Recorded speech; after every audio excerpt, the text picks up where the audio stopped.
Kim Chiu inaabangan na sa Davao, Kim Pao kumpirmado, hindi na mapapanood sa Valentine.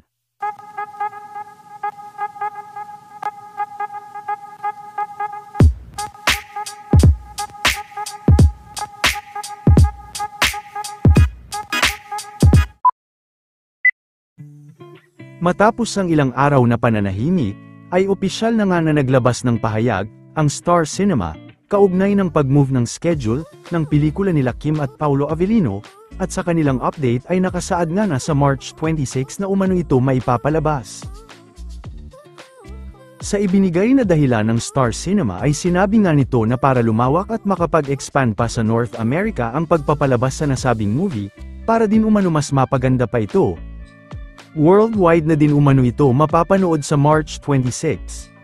Hindi naman naniwala ang ilan sa mga fans na ito ang tunay na dahilan, dahil base sa mga impormasyon ay hindi pumayag ang mga nasa itaas sa mga script at pinapapalitan ang mga ito.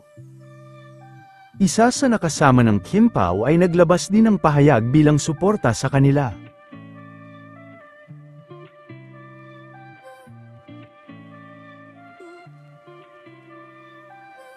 Samantala, sa kabila ng hinaharap na isyu nila Kim Chiu ngayon, ay tuloy pa din nga ito sa kanyang event sa Davao, para sa Julie's Bake Shop.